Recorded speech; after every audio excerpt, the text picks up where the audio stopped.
Bapak Ibu, kita banyak yang mengerti tentang bagaimana cara memandikan jenazah. Karena hampir rata-rata kita, setidaknya kalaupun kita itu nggak melihat langsung, kita itu juga kadang-kadang dilibatkan oleh pembawa memandikan jenazah, atau setidaknya Bapak Ibu, setidaknya kita pernah ikut pelatihan. Nah, pelatihan talqin Pak, itu yang jarang diedukasikan kepada kita. Padahal talqin itu pintu Pak, pintu. Kalau udah meninggal, kita nggak tahu lagi Pak. Kalau talqin pintu Pak, kita bisa menuntunnya untuk masuk ke dalam surga. Harusnya Bapak Ibu, kita tuh harusnya lebih paham tentang talqin. Kenapa? Talqin itu kita memberikan bimbingan, kita memberikan tuntunan, yang sehingganya apa, kita punya andil untuk menjembatani orang tersebut untuk masuk ke dalam surga. Jadi baik Bapak Ibu, referensinya adalah kitab Al-Fiqhul Islami wa Adillatuhu, karangan Profesor Dr. Wahbah Zuhaili, dan kitab Fiqhus Sunnah, atau kitab-kitab klasik para ulama yang tentunya terkonsentrasi pada bidang fikih. Jadi Bapak Ibu, dalam talqin, ya, kalau kita mendapatkan orang yang kita talqinkan tersebut berada di rumah dan kita dipanggil, diamanahkan untuk mentalqinkannya, maka sebisa mungkin ketika kita sampai ke orang yang akan kita talqinkan tersebut, kita sebelum mentalqinkannya usahakan dalam keadaan berwudu dan mengerjakan salat sunat hajat 2 rakaat. Usolli sunnatal hajati raka'ataini mustaqbilal qiblah lillahi ta'ala. Kenapa Ustadz harus pakai salat sunat hajat 2 rakaat? Kita minta pertolongan Allah Pak. Wasta'inu bis sabri wassalah. Yang punya ruh siapa Pak? Yang punya ruh siapa Pak? Nabi sering bersumpah, walladzi nafsi biyadih, demi jiwaku yang berada pada genggamannya. Yang punya ruh itu Allah Pak. Kita minta ke Allah. Dengan cara apa kita minta ke Allah? Kita minta dengan cara kita mengerjakan salat sunat 2 rakaat, yaitu salat sunat hajat. Nah, setelah itu Bapak Ibu, ketika kita mendapatkan orang itu terbaring di arah yang salah, maka baringkan orang itu sesuai dengan arah kiblat. Yang menjadi pertanyaannya adalah, yang mengarah ke kiblat itu kaki atau kepala? Kaki atau kepala? Kaki atau kepala? Kaki atau kepala? Tidak ada dalil khusus yang mengatakan kaki, tidak ada dalil khusus yang mengatakan kepala. Jadi Bapak Ibu boleh kepala, boleh kaki. Tapi Bapak Ibu, kalau kita mengambil pendapat ulama-ulama Syafi'iyah yang menisbatkan diri kepada mazhabnya Imam Syafi'i, kaki lebih diutamakan untuk dihadapkan ke kiblat. Karena nanti pada yaumul mahsyar kita akan dibangkitkan sesuai dengan arah di mana kita berdiri, yaitu kita dibangkitkan sesuai dengan arah kiblat. Jadi Bapak Ibu yang dimuliakan Allah, coba Pak Billy baring, telentang. Kaki menghadap kiblat, ya, kepala menghadap ke sana. Nah, jadi Bapak Ibu, seperti ini posisi talqin itu Bapak Ibu. Kalau seandainya orang itu bisa kita kondisikan, Ustadz, saya diminta untuk mentalkinkan orang itu Ustadz, sementara dia berada di ranjang rumah sakit. Ranjang rumah sakit nggak bisa di setel-setel tanpa persetujuan manajemen pihak rumah sakit. Kalau kondisinya nggak bisa kita arahkan Pak, karena keadaan atau kondisi, maka hal demikian tak mengapa untuk tak kita arahkan. Tapi Bapak Ibu, ketika kita mentalkinkan seseorang Bapak Ibu, maka kalau kita bisa mengarahkannya, arahkan pada posisi seperti ini. Paham Bapak Ibu? Mengerti sampai di sini? Oke, yang berikutnya Bapak Ibu yang dimuliakan Allah, sebagai pihak yang mentalkinkan, ketika kita datang kepada orang yang akan kita talkinkan tersebut, kita duduk di sebelah telinga kanan, sifatnya sejajar.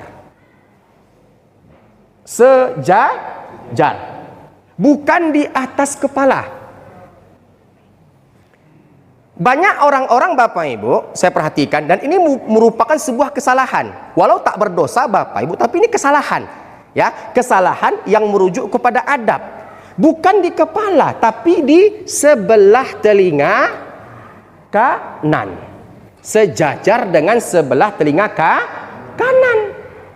Jadi Bapak Ibu yang dimuliakan Allah, sejajar dengan sebelah telinga kanan, lalu kita membimbingnya sesuai dengan hadits Nabi alaihi salatu wassalam yang diriwayatkan oleh Imam Al-Bukhari dalam sahihnya, laqinu mautakum la ilaha illallah. Talkinkan orang-orang yang akan wafat di antara kalian dengan la ilaha illallah. Bahkan Bapak Ibu, kalau kita mendapatkan athar, atau kalau kita mencari athar, ataupun kita mendapatkan beberapa dalil yang dicontohkan oleh para ulama fikih, bahwasanya ada beberapa tuntunan atau bimbingan ketika kita mentalkinkan seseorang itu setelah kita duduk sejajar dengan telinga kanannya, tangan kiri kita menyentuh ubun-ubunnya, tangan kanan kita menyentuh dadanya.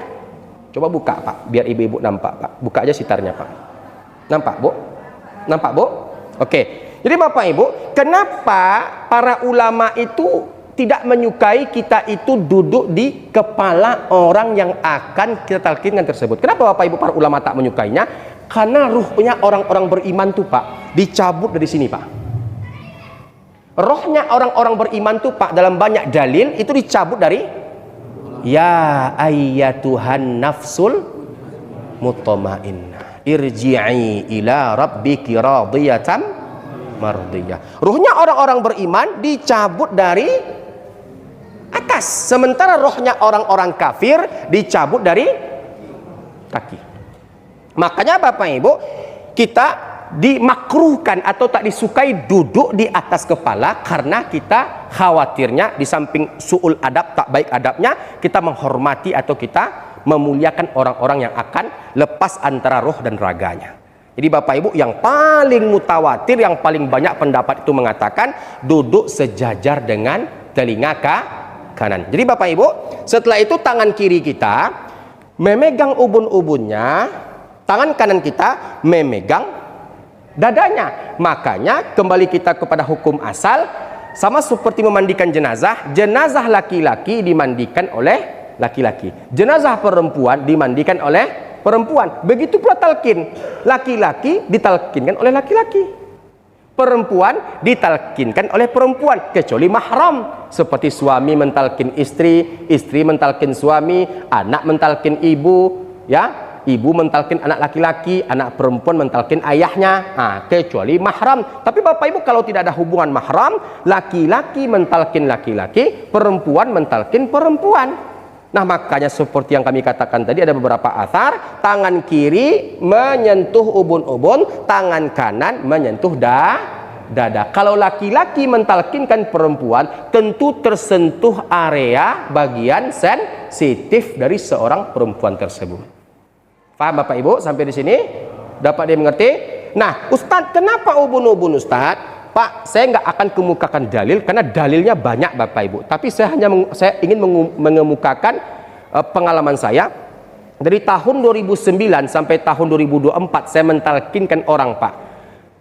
Hampir 98% Bapak Ibu orang yang akan meninggal itu Pak.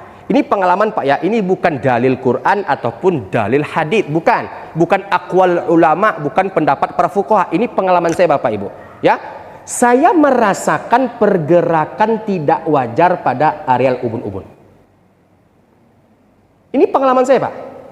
Ada pergerakan yang tidak wajar. Saya pernah tanyakan ke dokter spesialis syaraf, dokter nggak bisa jawab Bapak Ibu. Dokter nggak bisa jawab. Sama seperti ini Bapak Ibu, ada yang namanya seseorang itu Pak, dia itu setelah melewati masa kritisnya, ada namanya terminal lucidity. Artinya orang itu Pak menunjukkan tanda-tanda seperti dia akan sehat, makannya banyak, ya kan bukan? Ketawa-ketawa, sebelumnya dia pikun, dia ingat kepada kita semua, itu tanda orang itu akan meninggal. Nah, jadi Bapak Ibu, ini adalah sebuah fakta, bukan khurafat ataupun bukan mitos, karena berangkat dari pengalaman.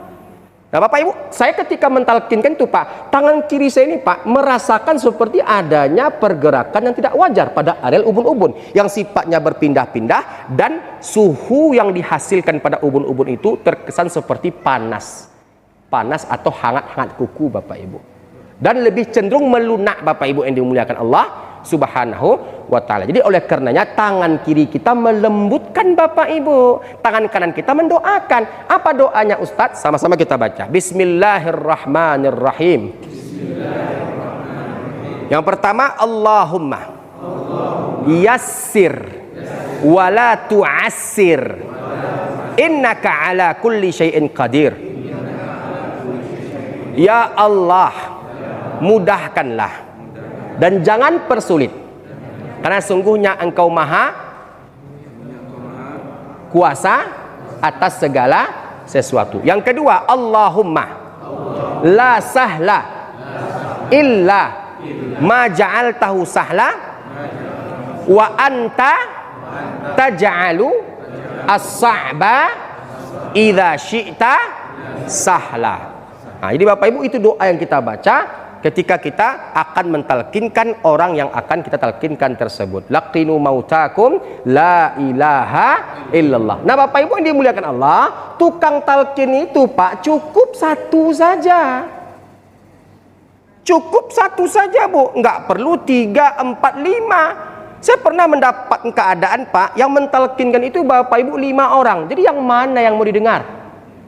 La ilaha illallah, la ilaha illallah. Bapak Ibu, ini orang sedang proses sakaratul maut. Jadi tukang talqin cukup satu saja. Satu la ilaha illallah, satu motivasi.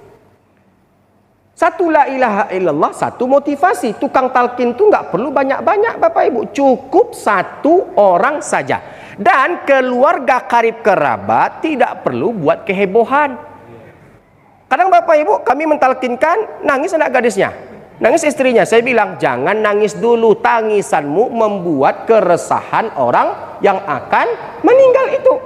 Ustadz nggak punya perasaan, kami dilarang menangis. Saya nggak melarang menangis, silahkan menangis, tapi jangan dekat orang yang akan ditalkinkan tersebut. Pak, Bapak tahu dan sadar Bapak sebentar lagi akan meninggalkan keluarga. Nah, ketika Bapak ditalkinkan atau Ibu ditalkinkan, tiba-tiba telinga Bapak, telinga Ibu mendengar tangisan anak gadis atau anak bujang yang paling Bapak Ibu sayang. Hati Bapak sedih nggak? Hati Ibu sedih nggak? Akhirnya apa? Hilang konsentrasi Bapak Ibu untuk mengucapkan la ilaha illallah. Ini pintu Bapak Ibu, ini pintu. Pintu untuk menyelamatkan hamba Allah tersebut agar kita bisa menjembataninya untuk masuk ke dalam surga sesuai dengan janji Nabi alaihi salatu wassalam, man qala fi akhir kalamihi la ilaha illallah dakhalal jannah. Barang siapa di akhir kehidupannya mampu dan bisa mengucapkan la ilaha illallah, ketika sakaratul mautnya dia bisa mengucapkan la ilaha illallah, maka dia pasti akan masuk ke dalam surga. Jadi Bapak Ibu, satu talqin, satu motivasi. Bagaimana contohnya Ustadz? Dengarkan baik-baik. Wahai saudaraku Billy, ucapkan la ilaha illallah. Ketika kau mampu mengucapkannya, ketika kau mampu untuk melafazkannya, surga akan menjadi milikmu. Ucapkan la ilaha illallah.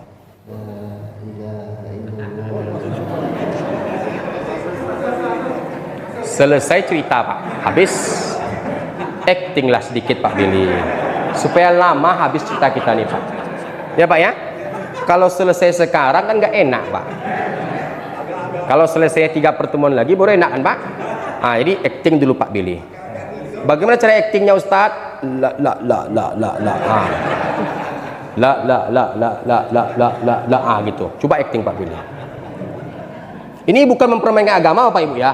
Kita seandainya mendapatkan kondisi orang itu susah, karena nggak semuanya Bapak Ibu lancar mengucapkan la ilaha illallah. Ada masanya, ada kalanya kita mendapatkan fulan ataupun fulana yang susah untuk mengucapkan la ilaha illallah. Ucapkan wahai Pak Billy, la ilaha illallah.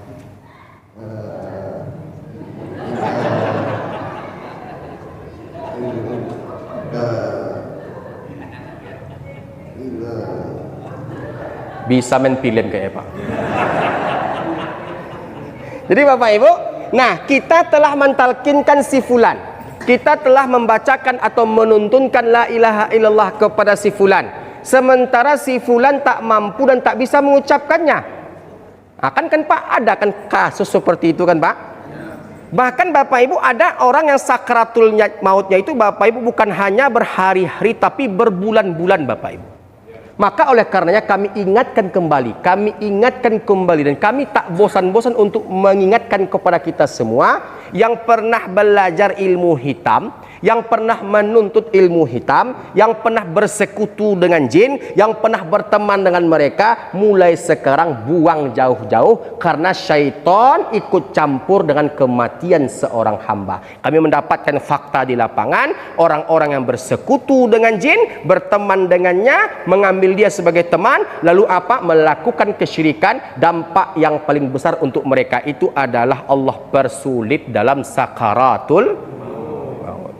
Ingat Bapak Ibu, sumpah iblis kepada Allah Tabaraka wa Ta'ala, qala fa bi'izzatika la ughwiyannahum ajma'in. Setelah iblis diusir dari surga, iblis bersumpah kepada Allah, demi kemuliaan dan keagunganmu wahai Allah, aku bersumpah akan menyesatkan semua anak cucu Adam. Di Bapak Ibu, posisi yang paling empuk bagi syaitan, bala tentara iblis, adalah bagaimana merekrut anak cucu Adam sebanyak-banyaknya masuk ke dalam neraka. Dan posisi yang paling empuk itu Bapak Ibu adalah mereka ikut campur dalam kematian seorang hamba. Berapa banyak Pak syaitan menyesatkan orang yang akan mati itu Bapak Ibu dengan apa? Merusak akidahnya, merusak keyakinannya, merusak tauhidnya, dan segala macamnya. Dapat dipahami Bapak Ibu? Nah, ketika kita mendapatkan orang ini, kita talkinkan la ilaha illallah, kita bacakan la ilaha illallah, sementara dia tak mampu mengucapkannya dan nyawanya masih tergantung di dalam raga ataupun jiwanya, maka oleh karena itu Bapak Ibu, kami pesankan kepada kita semua, sebisanya tukang talkin itu harus dan wajib paham ilmu ruqyah Pak. Makanya tukang talkin itu Bapak Ibu kalau bisa pilih betul orang-orang yang paham ilmu ruqyah. Karena ada masanya, ada kalanya dia akan bertempur dengan syaitan yang bercokol di tubuh orang tersebut. Nah, apa langkah berikutnya Ustaz? Kami sudah 3 hari, 7 hari, kami sudah 30 hari mentalkinkan orang ini Ustaz, sementara dia belum meninggal dunia. Cara berikutnya adalah akan kita praktekkan setelah pesan-pesan berikut ini. Baik Bapak Ibu, ada pertanyaan? Ada pertanyaan Pak? Habis waktu kita Mas? Oh masih ada? Oke, minta saya segelas air Pak. Saya kira udah habis tadi waktunya. Minta saya segelas air. Segelas air dalam gelas terbuka. Jangan hidup lagi Pak, tidur aja. Ya. Ya. Jadi Bapak Ibu, ini kondisi kedua. Tadi kondisi pertama, telah kita kerjakan hajat 2 rakaat, telah kita lakukan doa Allahumma yassir wa la tu'assir innaka ala kulli syai'in qadir, telah kita bimbing, sementara Pak Bilinya si fulan itu tak mampu mengucapkan la ilaha illallah. Jadi langkah kedua Bapak Ibu yang harus dilakukan oleh seorang pentalkin itu adalah dia memiliki pemahaman yang cukup matang dalam masalah ilmu ruqyah. Karena ada masanya, ada kalanya syaitan ikut campur dengan kematian seorang hamba. Apa langkahnya Ustadz? Mari kita lihat sama-sama. Mana airnya? Ya silakan.